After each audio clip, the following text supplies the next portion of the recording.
आपका? फंसी बेटा, आपको बहुत मेहनत की जरूरत है, मेहनत कीजिएगा बेटा बहुत। बिस्मिल्लाहिर्रहमानिर्रहीम। बेटा कैसे करेंगे? अब इसने सवाल में ओपनिंग आपको इन्फॉर्मेशन सारी दी हुई है, शेयर कैपिटल कितना है, जनरल रिजर्व कितना है, रिटेनिंग कितनी है, टोटल कितना है, सारा दिया हुआ है। सबसे पहले हम जाते हैं ये वाली इन्फॉर्मेशन पढ़ते हैं, ये वाली। The final ordinary share dividend of 6000 for the year ended 30 सितंबर 2018। 2018 का फाइनल डिविडेंड हमने क्या किया, इस साल पे किया। हमने क्या किया, इस साल पे किया। Okay sir. The profit for the year ended 2019 was 15,000। हमारा जो प्रॉफिट आ रहा था वो कितना आ रहा था, 15,000 आ रहा था। हम लिख लेते हैं बेटा, प्रॉफिट कहाँ आएगा बेटा, रिटेनिंग में आएगा। हम लिख देते हैं 15,000। ठीक, 15,000 हम यहाँ लिख देते हैं और यहाँ पे हम लिख देते हैं प्रॉफिट। ठीक है, और 15,000 आपका टोटल में भी आ जाएगा। ठीक सर, उसके बाद हमने फाइनल डिविडेंड पे किया सर, वो कितना बनता था, वो 6,000 बनता था। सर हम 6,000 क्या करेंगे, रिटेनिंग से माइनस कर देंगे। मैंने माइनस कर दिया और यहाँ पे आप लिखते हैं डिविडेंड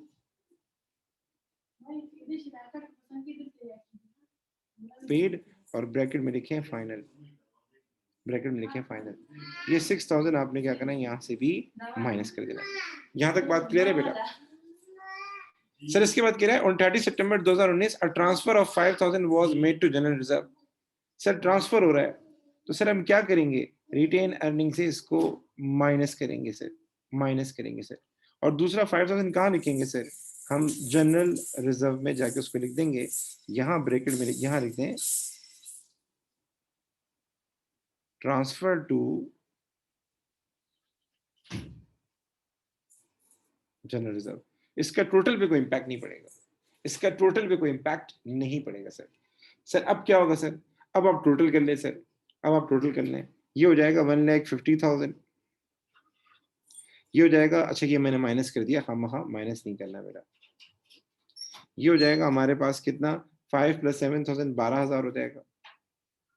और आप देख लें 16 + 15,000 कितना हो जाएगा सर, 31,000। 31,000 में से 11,000 माइनस कर दें तो ये आपके पास आ जाएगा, it's 20,000।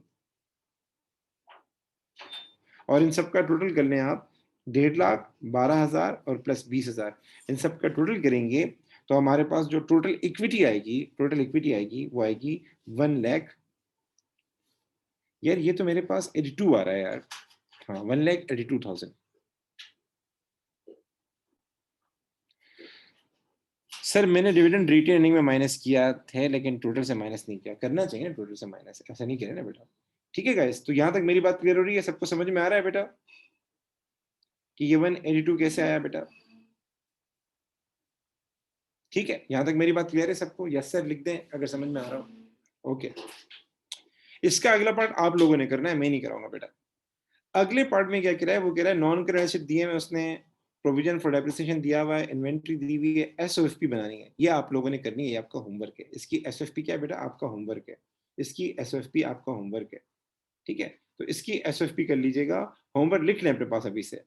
November 19 paper 2-1 question 2 part B लिख लें अपने पास अभी से। ठीक है, नवंबर 19 ये फाइल भेज दूंगा क्योंकि टाइम कम है हमारे पास। पेपर 2-1 क्वेश्चन 2 का पार्ट बी करना है आप लोगों ने, पार्ट बी करना है। ठीक है, ये लिख लें आप लोग ताकि हम अगले सवाल की तरफ जा सकें। अब सर एक सवाल और ट्राई कर लेते हैं। ठीक, मैं ऐसे सवाल कर रहा हूँ जिससे आपको फायदा हो इंशाल्लाह, जिससे आपकी क्या नाम है कैलकुलेशन वगैरह स्ट्रांग हो जाए। ये पूरी फाइल आपको भेज दूंगा। ठीक है बेटा, इस सवाल पे आ जाते हैं बेटा। अब ये सवाल करते हैं, आ जाए शुरू से करते हैं। जून 19 पेपर 1-1, जून 19 पेपर 1-1 पढ़ ले जरा इसको। और ये पहला वाला काम आपने करना है। M Limited was formed some year ago. The company share capital consists entirely of ordinary shares. Complete the table by placing a tick in the correct column to indicate whether each statement is true or false. The first one has completed as an example. हमें true and false पे टिक करना है guys. Simple, true and false पे टिक करना है. The reward given to the ordinary shareholder for investing in the company is known as dividend. मुझे पता है हम उनको डिविडेंड दे रहे होते हैं, डिविडेंड की सूरत में वो विड्रॉ कर सकते हैं। सर ये तो करेक्ट है, सही कह रहा है वो। दूसरा, the amount of issued share for which payment has been received by the company from shareholder is known as paid up share capital. Paid up share capital मैंने नहीं बताया। पेड अप शेयर कैपिटल ये होता है कि अगर मैंने share issue किए हैं 1 लाख, मैंने शेयर इश्यू किए हैं 1 लाख और एक शेयर है $1 का, तो जो टोटल पैसे मुझे मिलेंगे वो मिलेंगे 1 लाख। लेकिन हकीकत में लोगों ने कितना पैसा दिया है? समटाइम ऐसा होता है कि लोग आहिस्ता-आहिस्ता करके पैसे दे रहे होते हैं, इंस्टॉलमेंट में दे रहे होते हैं, वो मैं इंशाल्लाह आगे डिटेल में बताऊँगा आपको। तो समटाइम ये होता है कि लोग हमें पैसे कम देते हैं। तो हमने 1 लाख के शेयर इश्यू किए हैं, लेकिन अगर हमने पैसे रिसीव किए हैं जस्ट 70,000, तो ये हमारे पास क्या कहलाएगा? पेड अप कैपिटल कहलाएगा। पेड अप मतलब इसके अगेंस्ट लोगों ने पेमेंट कितनी की है। तो क्या ख्याल है, ये दूसरा वाला सही है गलत? सर ट्रू है, इसको भी क्या कर देंगे? करेक्ट कर देंगे सर। थर्ड पे आ जाएँ। Ordinary share holder received a fixed percentage of the profit each year. क्या ख्याल है, मुझे आप लोग बताएं। Fix percentage of profit, dividend कैसे कैलकुलेट होता है? प्रॉफिट के ऊपर परसेंटेज लगाते हो। डिविडेंड आपको कल मैंने बताया था ना, परसेंटेज किस पे लगाते हो? प्रॉफिट के ऊपर। सर परसेंटेज तो हम शेयर कैपिटल के ऊपर लगाते हैं। अगर आपने कल टॉपिक पढ़ा हो तो कल हम लोग क्या करते थे, अगर परसेंटेज दी भी होती थी तो वो तो शेयर कैपिटल पे लगाते थे। प्रॉफिट भी कौन लगाता है? ये देखिए नीचे प्रॉफिट आया था, फॉर सपोज कितना, 15,000। प्रॉफिट भी कौन लगाता है? तो सर ये क्या है? फॉल्स है। सर आगे देखें। In the event of the company being wound up, the ordinary shareholder are the last to be repaid. सबसे आखिर में जो पेमेंट की जाती है वो ऑर्डिनरी शेयर होल्डर को की जाती है जब कंपनी खत्म होगी। ये शायद मैंने आपको जब preference share holder and ordinary share holder का फर्क बताया था, वहां मैंने ये बात बताई थी। ट्रू सर, ट्रू सर, ऐसा है, वाकई में ऐसा है सर। सर आगे चले sir. Ordinary share holder are personally liable for the debt of the company. आप लोगों ने एक टर्म पढ़ी होगी, लिमिटेड लायबिलिटी। तो कंपनी के अंदर शेयर होल्डर की लिमिटेड लायबिलिटी होती है, इसीलिए वो इन्वेस्ट कर रहा होता है। लिमिटेड लायबिलिटी का मतलब ये है, मैंने जितना अमाउंट इन्वेस्ट किया है ना, अगर मैंने वो पे नहीं किया तो मैं सिर्फ वही पे करूंगा बस। अगर मैंने वो पे कर दिया है तो घर आराम से बैठ जाओ। कंपनी में कितना भी नुकसान हो जाए, 2 करोड़ का, 3 करोड़ का, मुझे घर से पैसा नहीं देना। सोल ट्रेडर में और पार्टनरशिप में जो पार्टनर्स होते हैं और जो ऑनर्स होते हैं, उनकी लाइबिलिटी अनलिमिटेड होती है। मतलब उन्हें घर के एसेट भी बेचने पड़ते हैं समटाइम कर्जे अदा करने के लिए। लेकिन कंपनी में ऐसा नहीं होता। कंपनी में जो बंदा इन्वेस्ट करता है, कल कंपनी को कितने भी लॉसेस हैं, उसको अपने पर्सनल पोजीशंस को सेल नहीं करना। तो ये कह रहा है कि ऑर्डिनरी शेयरहोल्डर की लायबिलिटी जो होती है वो आर पर्सनली लायबल, मतलब उनको अपने घर के एसेट भी बेचने पड़ेंगे। हालांकि इनकी लायबिलिटी तो लिमिटेड होती है बेटा, अनलिमिटेड होती तो पर्सनली लायबल होते हैं। तो क्या कहते हैं गाइस, फॉल्स या ट्रू? एक्सीलेंट, एक्सीलेंट बेटा। सर उसके बाद आखिरी, any ordinary share dividend paid during the financial year is entered in the statement of change in equity irrespective of the year of which it relates। हम dividend paid हमेशा लिखते हैं, चाहे वो पिछले साल का हो, चाहे वो इस साल का हो। जो भी डिविडेंड हमने पे किया है हम वो ही लिखते हैं सोशी के अंदर, statement of change in equity के अंदर। इस पे भी मेरी आपसे तफसीलन बात हो चुकी है कि हम सिर्फ डिविडेंड पेड ही लिखेंगे, चाहे वो इंटरिम हो चाहे वो फाइनल, लेकिन बस पेड होना चाहिए। जी गाइस, क्या कहते हैं, ऐसा है या नहीं? सर ट्रू सर, बिल्कुल सही फरमाया। तो हम ट्रू पे क्लिक करेंगे सर। आगे चलते हैं, आगे चलते हैं। अब आगे क्या है, the financial year of M L limited end on 31 December the following information is available. Ordinary share capital दिया हुआ है, रिटेन अर्निंग दिए हुए हैं, जनरल रिजर्व दिया हुआ है। उसके बाद जो हमने डिविडेंड पे किए थे, अच्छा मैंने आपको लास्ट टाइम बताया था, सम टाइम क्या होता है, हम डिविडेंड अनाउंस करते हैं उसी साल पे करते हैं, उसको कहते हैं इंटरिम डिविडेंड। और सम टाइम हम डिविडेंड अनाउंस करते हैं, पे अगले साल करते हैं, नॉर्मली उसको हम कहते हैं फाइनल डिविडेंड। तो इस साल फाइनल डिविडेंड पे किया है पिछले साल का, फाइनल डिविडेंड पे किया है पिछले साल का, ठीक है। अच्छा उसके बाद क्या होता है, प्रॉफिट फॉर द ईयर दिया हुआ है और आखिर में कहा हुआ है कि हमने सोचा है कि हम ट्रांसफर करेंगे कितने, 3,000 रुपए। तो उसने कहा सोशी फिल करो। तो सर फिल कर लेते हैं सर। क्या करें, आप लोग करेंगे? मैं जरा स्टॉप कर दूं, आप लोग कर लें, मुझे टोटल इक्विटी का बैलेंस बता दें, फिर मैं करता हूँ। ठीक है, सुने बेटा मैं दिखा रहा हूँ अभी आपको। अब सर क्या करेंगे सर, इसमें ऑर्डिनरी शेयर कैपिटल लिखेंगे पहले। सर वो कितना आ रहा है हमारे पास, 2 लाख आ रहा है। वो 2 लाख मैंने यहाँ लिख दिया सर। सर उसके बाद हमारे पास रिटेनिंग आ रहा है सर 16,500, हमने लिख दिया सर। फिर जनरल रिजर्व आ रहा है, वो कितना है, 8,000, मैंने लिख दिया सर। टोटल बताइए कितना आ रहा है, टोटल बताइए कितना आ रहा है sir. Sir profit for the year आ रहा है हमारे पास कितना सर, 28,000 हमारे पास आ रहा है। एक मिनट कीजिएगा, मैं मोबाइल वाला साइन करवा दूँ। प्रॉफिट फॉर द ईयर हमारे पास आ रहा है कितना सर, हमारे पास आ रहा है 28,000। मैं 28,000 सॉरी 28,000 लिख दूंगा रिटेन अर्निंग में। बेटा एक चीज और बता दूं मैं आपको, हम जो प्रॉफिट लिखते हैं ना यहाँ पे, सब कुछ माइनस करके लिखते हैं। अगर खुदा ना खास्ता पेपर में वो आपको प्रॉफिट बिफोर इंटरेस्ट दे दे, प्रॉफिट फ्रॉम ऑपरेशन दे दे, या प्रॉफिट बिफोर इंटरेस्ट दे दे, तो आपको इंटरेस्ट माइनस करके यहाँ लिखना होगा। ये बात ज़हन में बिठा लें। वैसे तो यहाँ प्रॉफिट फॉर द ईयर दिया हुआ, मैंने लिख लिया, लेकिन अगर पेपर में आपको प्रॉफिट बिफोर इंटरेस्ट दे दे या प्रॉफिट फ्रॉम ऑपरेशन दे दे, तो आपको इंटरेस्ट माइनस करके ये अमाउंट लिखना होगा, ये ख्याल कीजिएगा। मतलब पेपर में अगर वो कहता है कि फॉर सपोज हमने 10% डिबेंचर लिए हुए थे और वो कितने थे, 1 लाख, 1 लाख थे, और वो आपको बोलता है कि भाई हमारा जो प्रॉफिट बिफोर इंटरेस्ट आ रहा है, प्रॉफिट बिफोर इंटरेस्ट आ रहा है कितना, फॉर सपोज 28,000, तो हम क्या करेंगे, अब ये प्रॉफिट बिफोर इंटरेस्ट है 28,000, तो 10% डिबेंचर 1 लाख, तो हम 10% लगाएंगे 1 लाख पे, ये आ जाएगा 10,000, हम 10,000 माइनस करेंगे और 18,000 यहाँ के लिखेंगे। ठीक है बेटा, तो ये इस चीज का ख्याल कीजिएगा, इस चीज का ख्याल कीजिएगा सर। सर अब आगे क्या होगा, अब आगे क्या होगा देखने सर। तो हमारे पास डिविडेंड पेड आ रहा है सर, डिविडेंड पेड हम दोनों लिखेंगे बेटा, जो पेड होंगे। तो पहले हम लिखते हैं फाइनल, फाइनल है हमारे पास 8,000, 8,000 हम क्या कर देंगे, माइनस करवा देंगे, 8,000 हम माइनस कर देते हैं सर। ठीक है, उसके बाद इंटरम लिखेंगे, इंटरम कितना है सर, 6,000 माइनस कर देंगे। ट्रांसफर टू जनरल रिजर्व है सर, वो कितना है, 3,000, तो 3,000 हम यहाँ लिख देते हैं सर माइनस में, और जनरल रिजर्व में क्या करेंगे, 3,000 जाके हम लोग ऐड कर देंगे सर। ठीक है सर। सर ये कितना हो जाएगा, ये हो जाएगा हमारे पास 2 लाख, ये कितना हो जाएगा, ये हो जाएगा 11,000, और ये मुझे बता दें कितना आ रहा है, 224,500, ठीक है बेटा, और ये आ रहा है 27,500, ठीक है, सही बता रहे हो पे, 27,500, और सबका टोटल बताओ कितना आएगा।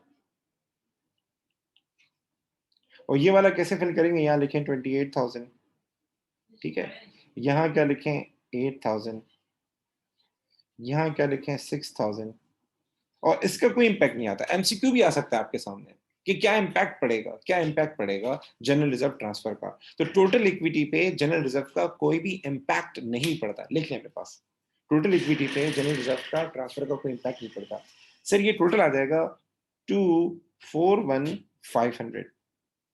यार मुझे कोई एक सही अमाउंट बताए आप, कोई दूसरा बोल रहा है, कोई दूसरा बोल रहा है सर।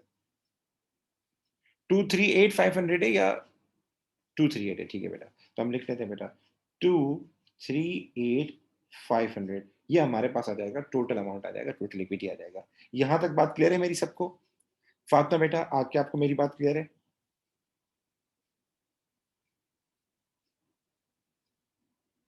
ओके, अब आ जाए इस पे सर। वो बोले calculate the percentage total ordinary share dividend paid for the year ended 31 दिसंबर 2018। 2018 में जो हमने डिविडेंड पे किया है, 2018 में, 2018 में जो हमने ऑर्डिनरी डिविडेंड दिया था 2018 का, आप उसकी परसेंटेज बताएं, जिसका ताल्लुक 2018 से, उसकी परसेंटेज बताएं, वो कितनी परसेंट बनता है। तो देखो मैंने कल एक चीज बताई थी कि हम शेयर कैपिटल को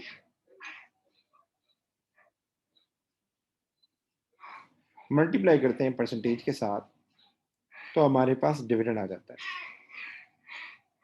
हमारे पास डिविडेंड आ जाता है। तो हमने 2018 में कितना डिविडेंड दिया है हम देख लेते हैं।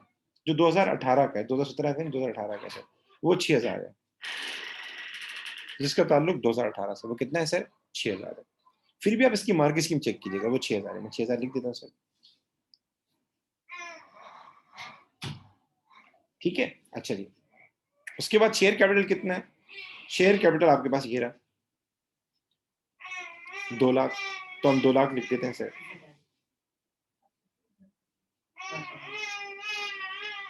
मल्टीप्लाई करेंगे परसेंटेज से सर, तो ये हो जाएगा 6,000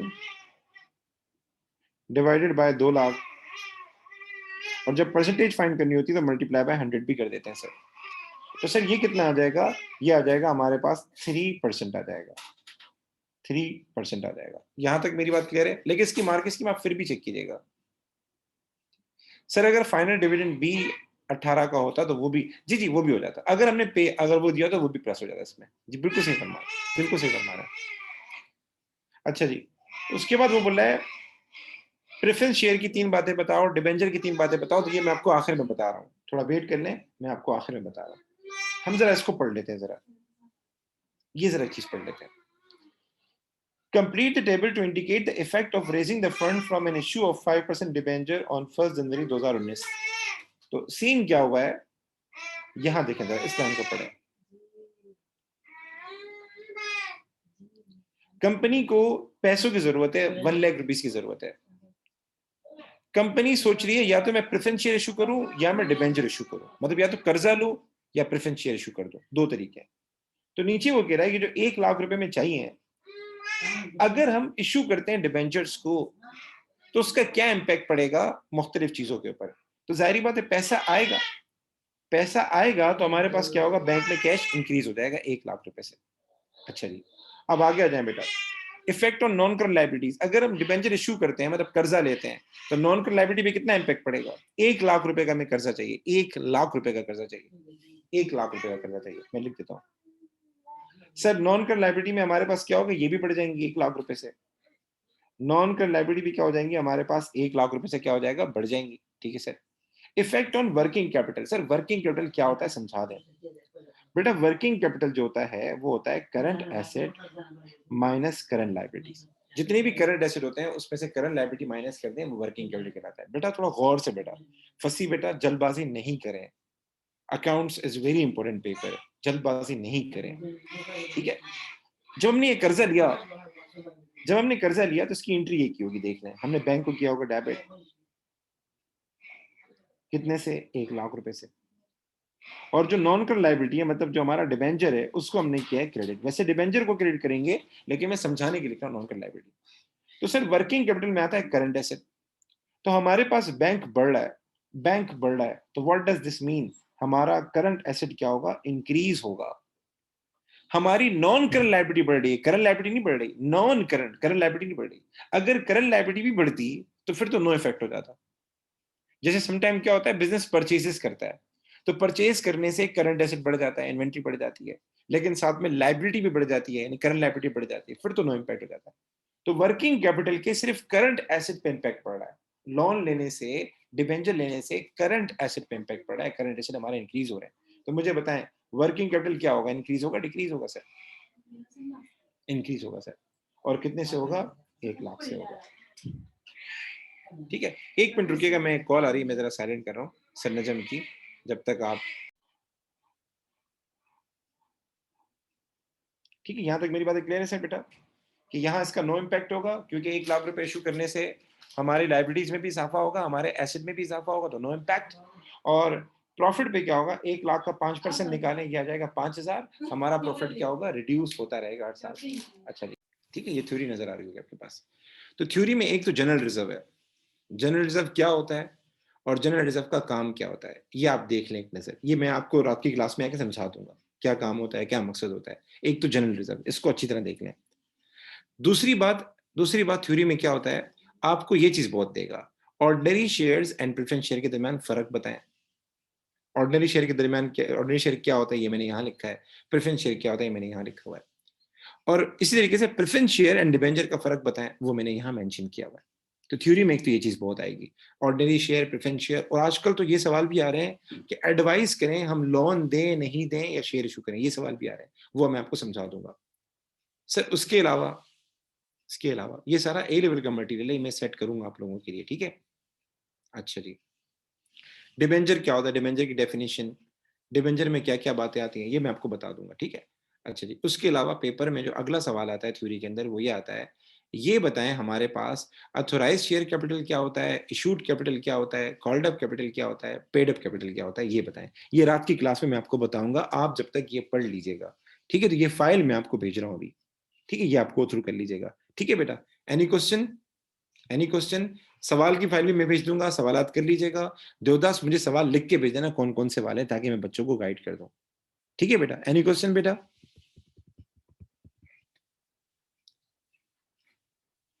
ओके बेटा, अल्लाह हाफिज। आप लोगों की खामोशी बता रही है कि कोई क्वेश्चन नहीं है। ठीक है, अल्लाह हाफिज, अस्सलाम वालेकुम बेटा।